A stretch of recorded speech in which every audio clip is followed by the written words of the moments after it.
The MCU has been on shaky ground lately. Past few movies and shows have left the three of us less than enthused. Will this be a show that finally cracks the code? Kinda. So suit up, grab your grappling hook, and listen to other people's heartbeats to tell if they're lying? We're heading to Hell's Kitchen for this review of Daredevil Born Again on this episode of Three Dimensional Dads. Three friends, all geeks, exploring every dimension of being a dad.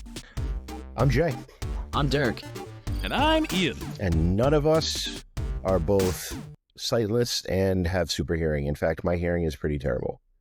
Me too. It's pretty bad hearing. I'm jealous of his good hearing. Yes. Like when a bomb goes off near him, I'm like, that's going to hurt his. If your ears are ringing, Daredevil, you're losing hearing. Do you remember that episode of The Boys where like they had the Daredevil like parallel and Homelander just goes, what if I did this? And he like hits him in the ears and he's like, oh, now you're just a regular guy.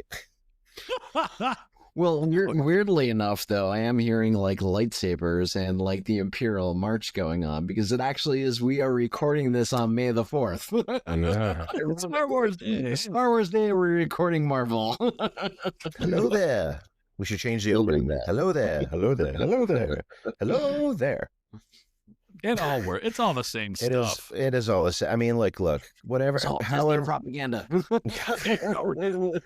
I say whatever you geek, however you geek, fine by me, even if it's all with the House of Mouse. But yeah, we're recording this on May the 4th. Tomorrow is Revenge of the 5th. And we just got done seeing Thunderbolts. So you can see our video review of that on our YouTube channel. Maybe we'll put a link down here somewhere. In the basement. I don't know. We'll do that. But the MCU, it's fairly busy right now. We got Born Again Season 2 is filming. Okay. Yes. We have Punisher perhaps having his own thing, one-off. I thought it was is that official? I mean, I don't know if that's a rumor or official, but yeah. I think it's pretty much official. I mean, his episodes got the best ratings. So right. I think, I can imagine October. We had Werewolf by Night. I can imagine there being. I think it's coming sometime in 26. Cool. Because there's a lot going on this year. We have Fantastic Four in a couple months. We have Ironheart actually comes out in June. So we have June, July, and then there's some stuff in the fall. So there's a ton of stuff going on. Yeah. But right now, our job is to tell you all the spoilery review stuff about Daredevil. So if you have not seen it, pause, go watch the thing, and come back, because we are going to spoil all sorts of stuff for Daredevil Born Again Season 1. With that, Vincent D'Onofrio, he is pretty much the best casting in the MCU, maybe since Robert Downey Jr. as Iron Man. There is no other actor, in my humble opinion, that could pull off the cadence, the presence, the looks, like his eye lines to people. That scene where the kid, Gandolfini's son, like spoiled something about his development plans of Red Hook, and he's like, basically he's telling him, if you screw up again, I'm going to kill you. But he's doing it in like a way like, I'm giving you this opportunity. Oh, I have chills just thinking about it. I love his restraint where, like, he's holding back, but just under the surface is just anger. Like, he's so good at that. Good. His presence. So good. I think, and again, I think the second thing it goes along with this is that Daredevil is pretty much the most consistent character and IP of the MCU. Since the Netflix show, I don't think there has been one bad Daredevil product. The Defenders got some crap, rightfully so. It was a little uneven, but Daredevil 1, 2, and 3 seasons on Netflix were great. The Defenders, Daredevil was great. His cameos in Spider-Man and She-Hulk were great. Well, Charlie Cox. I mean, I think you got to say an actor that as good as Charlie Cox, no matter what he's in, he's doing all these different writers and all these different shows. Yeah. But he brings that through. He's just quality, no matter what the writing is. He's such a good actor. And he sells it. The idea of Daredevil that has been consistent the whole way through, like who he is, like this tortured guy. I think, or that's has what I it loved. been consistent? I thought She-Hulk was a departure. And then Born Again kind of brought it back to a much more serious, like when he had the yellow costume and he was very agile. I thought his agility was different in She-Hulk that I liked. I thought it was good. Well, I know you're going to rip that later. I know you're going to rip that later because you're a big through level guy. But I think him in that show was pretty consistent to who we think of the character as, his acting, right? And that's really what we're talking about, the acting. I mean, the effects and the stunts, you're going to have different things all over the place, but that's the last word I have. The thing I love is just this consistency. I felt like I've never left Hell's Kitchen in watching this. I might argue another point on the like best casting in Marvel, because what about Spider-Man? Spider-Man. I mean, that is that. It's a small part, but I mean, like, I just love him playing Like J. Jonah Jameson. Yeah. I mean, that, Yeah. if you ever drew the comic book character and then you put him in it, like, That's true. like, come on. Yeah. Okay, so 1A, 1B. I'm just kidding. All right, tune into our new episode about best casting in the MCU. It's coming out next week. Oh, Spider-Man. The one, what I really did like about Daredevil Born Again, and I did not like go into all of the Netflix series when they had come out.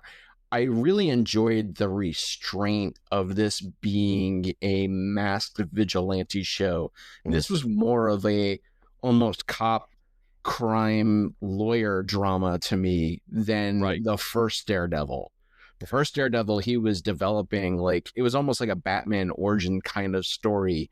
To me, this was very different. This played on a lot of emotions. This had a lot to do with even criminal justice. It was more like a cop story. Like, it was more of that, like, crime, you know, gangster versus each other, and there were vigilantes in the world, and it was part of the subject matter and part of the social commentary.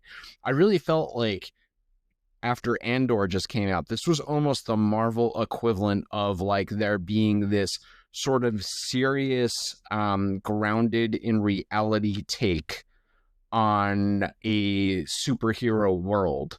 Just like, to me, Andor has this realism about what the story is about, the politics behind it, the motivations of people. And I felt that was really interesting for a Marvel property. You know, we just saw Thunderbolts, and I thought that took on, like, a very different subject matter too. And I thought this was a very different take on just what would be like a comic book story. Mental health was a through line with both of those, where wow, they're really talking about it, right? Like, sitting down with the psychiatrist, right? Yeah, exactly. The Muse, right, and sitting down with, like, all his problems and everything, right? It was just like it really had this big arc to it, and it left you wanting more at the end. Like, you didn't not there, it wasn't a clear, this was not cut and dry. Like you said, season 2 is coming out. You know that you have not established the hero save the day. You're establishing it kind of was more world building than it was like a complete story arc.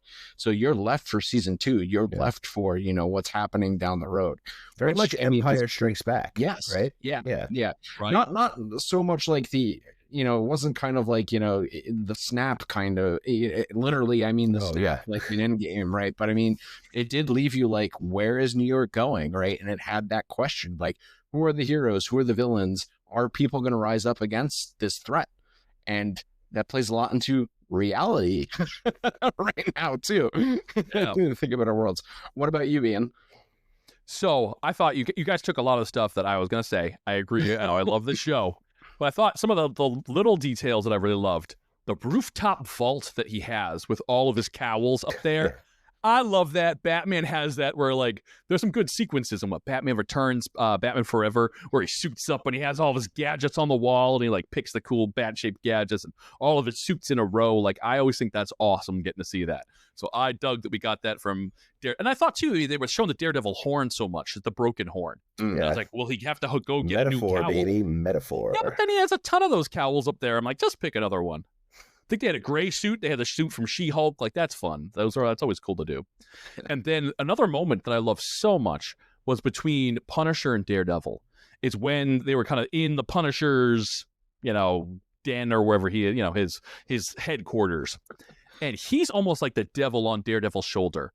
Like, he understands him in a way where, like, Daredevil's fooling himself, and he's telling this whole story about how he doesn't justice and vengeance and all this. And I love that the Punisher sees right through that. Yep.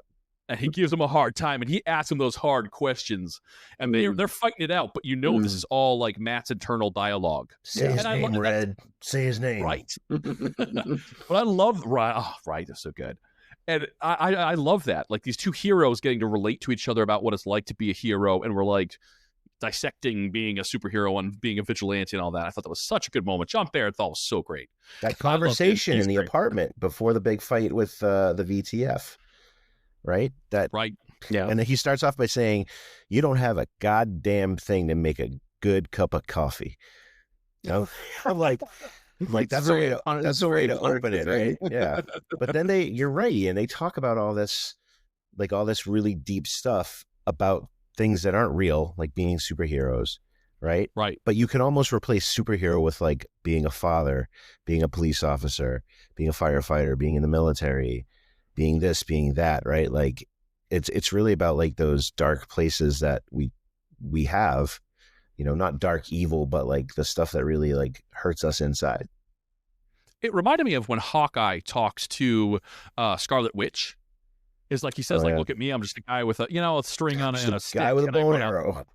But I love that when they really like you get to the root of these characters and their actual thoughts. And like I love those moments when they're really you get a little glimpse of that. Awesome. Adds depth to it rather than just like things are exploding, there are buildings, there are aliens coming, kill them. Like, that's great too, but I like the dark internal stuff. So we're talking about things that could be better. Derek, do you have things that were misses for you? Big spoiler coming. Big spoiler coming. Okay, and watch the show. You only need to see the first episode. Yes. To really understand. But like, if you've seen the Netflix series before, Charlie Cox, Daredevil, has two friends. He works with his longtime buddy Foggy, who I guess in the first basically episode of the thing, he gets killed off. And I don't know if it is a separation from the Netflix series that they tried to establish, but to me, he was this pivot to Daredevil, right? Like to his real life. He was the lightheartedness, the person that always brought him to that other side. And what is interesting is seeing Daredevil's character in the MCU. There is this lighter side to him. And I thought that my criticism or something of this was that this was so dark and so serious. There was not any comic relief. Part of the comic relief was like when Fisk was really serious. And that's like, and that was not a lot of moments that came out of that. Right.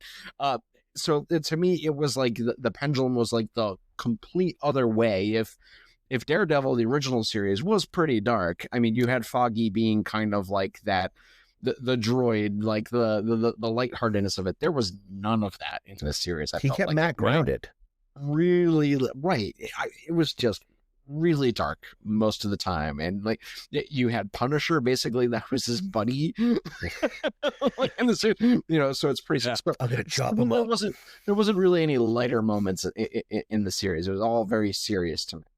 Right, which was a real like tire screech from where we saw him last on She-Hulk. Yeah. She-Hulk, he's doing quips and he's funny, and like Charlie Cox is really funny on top of it. Right. He's a great serious actor, but he has that other side of like making the jokes. So I always think about like Spider-Man and Daredevil. They quip all the time and they make light of things and they're funny. This was really dark and heavy. We didn't get as much of that. But I also thought, some of the things that I thought could be improved on. I don't think they used his agility enough. And I thought She-Hulk, they did that really well. Is that, because he's supposed to have he has a bunch of superpowers. It's not just hearing. Heightened senses, heightened reflexes, heightened agility. It's like the reflexes in Spider-Man where he catches the brick coming in through the window. Yep. Or, in She-Hulk where he can like jump around and kind of swing in a way that's just a little bit, they turn up that notch a little bit so it's not human. And we had some of that in like the opening scene. I love that when Daredevil fights Bullseye in the opening of this in episode 1. Yeah. Awesome fight. So good. He's swinging on the grappling hook. He's jumping up over, like you get like these comic poses that he's hitting. Not a lot of that after. I feel like his main superpower is listening to heartbeats. I feel like that is his go-to, is like, is someone telling the truth? That's sweet. I know, right? Does she love me? I know, right? The heartbeat Andy, when seems you're like a lawyer. Yeah. like that is his go-to thing. But another problem I had with Daredevil Born Again is the repeated storylines. I feel like I'm a little done with these, like, the hero. He's done being the hero. He doesn't want to do it anymore. Spider-Man's lost his will to Spider-Man. Okay, great story, very cool, but we get one Spider-Man movie every 5 years. Can we just watch him being awesome Spider-Man? Can we have him at his peak? I hope that's the next movie. That's what I struggle with. It's like, we don't get a lot of Daredevil. It's like, I want him to be daredeviling and being like a hero on the streets or like doing stuff. And it feels like this was very reactionary Daredevil that they already did in the story. The Netflix series did this. He decided not to be Daredevil, found out the reason to be Daredevil, and decided to be Daredevil. And then this season, they're like, now he's not sure again. Come on. It's like, or Fisk. I mean, I also thought giant tire screech with the last season of Daredevil on Netflix, where he took down Fisk. He showed the world Fisk's true colors. He put him in prison. It was done. And then he's like mayor of New York. He's like, it's fine. That never really happened. What? I'm thinking of a. You're right. That's a little strap. Yeah, but I'm thinking of a real world parallel where a leader, lost election, was convicted of crimes, and then all of a sudden becomes a leader again. I don't know where they got that storyline, but you know what my problem was? My problem was Muse. Oh, because you could barely say his name before he was dead. It did not. It inspired me to complain. That's what it inspired me to do, because they brought him in. He's a great villain, one of Daredevil's best adversaries, and they killed him. Now, caveat, I didn't mind everything up to him dying, until Muse died. But I don't think they should have killed him. I think he should have been mortally wounded. Move him to some maximum security, put him on the raft. I don't know, like do something like that. Art, like arc going, but like save him, right? He would be great in the next season with the VTF. Like they'd have to face off against him too, but they killed him. So I'm like, my big thing is like, why kill him? Why? I wanted better scenes with him when he was with a therapist. She wrote all these books on being a vigilante. Yeah. He's in there, and he was pretty much just going to kill her. It felt like he wanted to kill her. He was like, his mind was set on that she's the next Muse victim. I like that scene. I wanted him to reveal below the surface and be like, oh, this guy's really messed up. Oh, my God. Yeah, and it had that potential, too. Yeah, you got a taste of that. I like that. I thought that was okay, but it really did build up to him. She kills him, and then all of a sudden he's not here anymore. And they didn't like fake it, like, oh, let's get him to the hospital. Like, no, he did. He did. That's it. No more Muse. Also, something I didn't think they utilized the way they could have was White Tiger. They wrapped up the White Tiger storyline, right? He gets killed by the cop in the VTF. But his niece is supposed to be the next White Tiger, and they didn't tease that. And I think they're bringing her back for season 2. And I would have liked to see a little bit of a tease of the White Tiger should live on, because that's another one of the big street level heroes. And I will get to this in a second, but I missed that too, because I thought that's a great character. And the amulet. There's a power amulet that you put on. I was like, I feel like when you have a TV show and you have like the rifle over the mantle and you show a close-up of the rifle, you're telling your audience that rifle's going to go off. Someone's shooting that rifle. You show us that amulet, you're like, I put it on and it gives me superpowers. Or we're like, put it on, do it. And like, no. And then you're like, will Daredevil get it? Can it give him more superpower? No. Okay, the niece is there. Introducing the niece. I'm like, maybe later. But that leads us to this, like, okay, so we wrapped up this season. It was great, but what's coming next? Yeah. What's coming next? I thought it was a little weird that his girlfriend didn't find out he was Daredevil. I thought when he swings in and he saves her, listen, Matt Murdock, you got to shave your beard. If you have a beard and Daredevil has a beard, and like it's the same beard, I feel like it gives you away even more. And I just thought, like, and he's even talking. He's like even in the room, like, "Hey, how's it going?" And he's not doing like the gruff Batman voice. Like, she's gotta know. They never address it. I mean, she has a PhD. She wrote a book on it. I mean, I want her to just slowly. I wanted the Lois Lane moment where she figures it out, where she's like, she knows Clark is doing something. Kirsten Dunst in Spider-Man. Remember when she figured out? She kisses him, and all of a sudden it's like, I love that. There you go. Ah, so good. You know, I know also the other thing I'm super looking forward to, Punisher special. Oh. I don't know if it's a rumor, if it's official, but John Barenthal, is awesome. And he's so good. And he had great moments here where he's like, you're a bunch of clowns. Awesome. You're the man. So good. He needs a movie. I think he needs a movie. I think he needs a standalone movie. Oh, yeah. Such a good actor. A long-form story. Yes, all that. And they're setting up this rebellion versus Fisk and the VTF, right? So there have been some spoilers out there about, Murdoch and Karen Page on the street. He's not just as Daredevil. There is a alleged thing about, the suit he wears, and I won't spoil that because that's season 2, but like of what suit he wears. But I think that in the next season, you're going to have, I hope, you're going to have Frank Castle, because he's still back. The teaser at the end was Frank Castle escaping the dungeon of vigilantes. But bring back the Defenders. Bring back Jessica Jones, Luke Cage. I'd even like Danny Rand Iron Fist with some better writing. I liked the Defenders. I liked the idea of a team up. One of my favorite things about Marvel Comics is that you used to have these teams, and not just the Avengers, not just the Fantastic Four, but you had these street level team, like people who worked like without, and they don't have like the mega powers. They're not like Captain America or Iron Man, right? Jessica Jones snaps that's someone else's job. Yeah.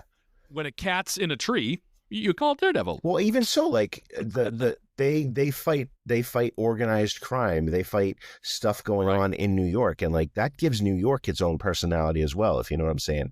Like how these characters operate in New York City, because I mean, New York is like, I'm not a big fan of going to New York. I small doses. I love New York in small doses, but it does have, like, New York is its own character, like more than any other city.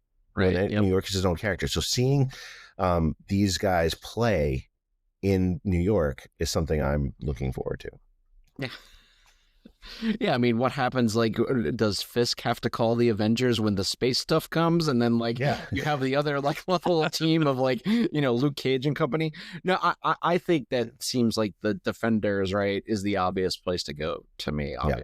I thought, actually, that Luke Cage got teased in this, but I guess I'm wrong, because I thought that the police commissioner got into the car at the end with Luke Cage.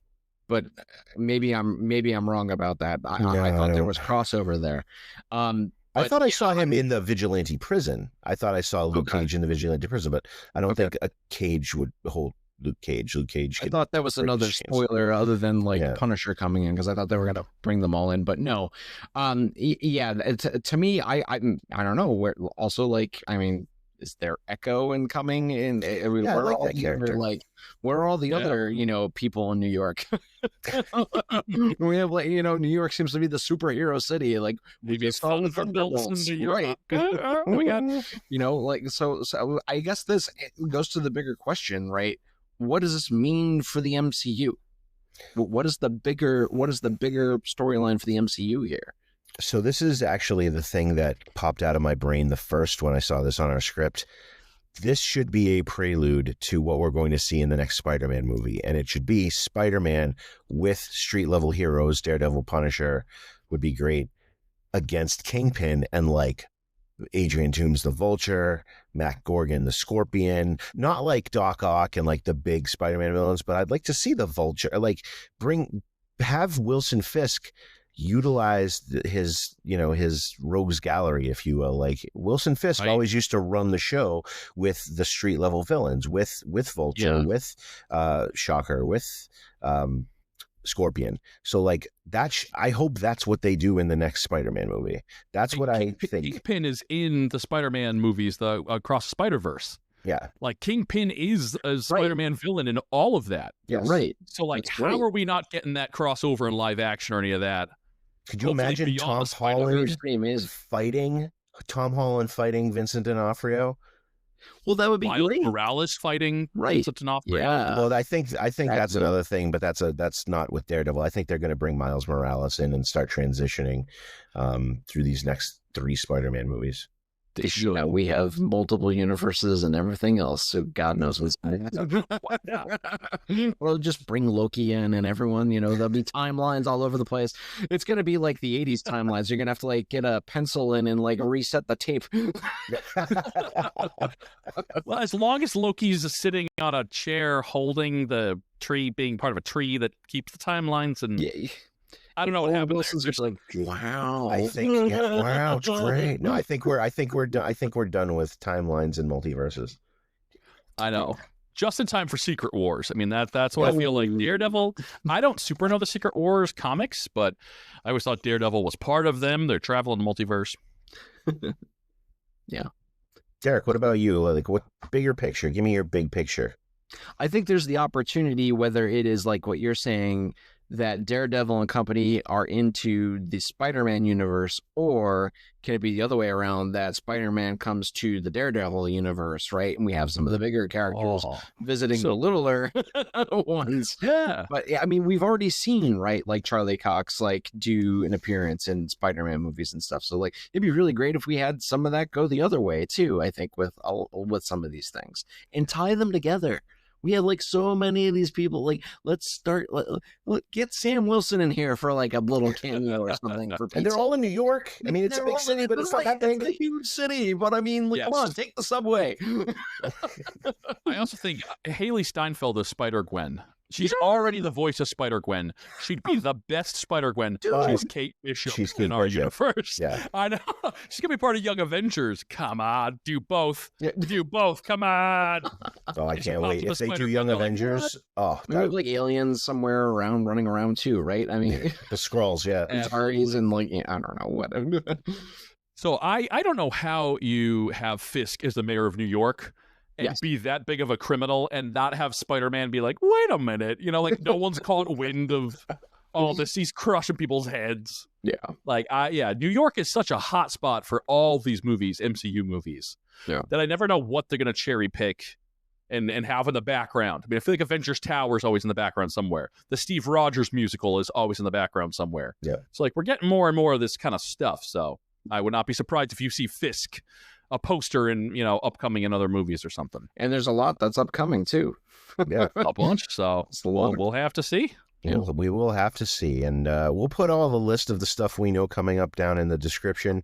But I think for that, I think it's been a great talk about Daredevil. Please go watch it now if you haven't watched it already, and enjoy. Where parenting meets geek culture. We're a bunch of clowns, you know that? A bunch of watch Daredevil, you'll get what that reference was. But thank you for joining us for this, our Daredevil Born Again review. We're all huge MCU fans, and we'll watch everything coming out in the future, especially this summer with Fantastic Four and Ironheart. So that's coming up. But what did you think? What did you think about Daredevil? You can get us on Instagram and TikTok at 3 Dimensional Dads, or email us 3dimensionaldads, all one word, at gmail.com. The next few episodes are going to be a blast. We're reviewing Thunderbolts, and it's finally our annual summer movie preview. Find us on YouTube, Apple, Spotify at 3 Dimensional Dads.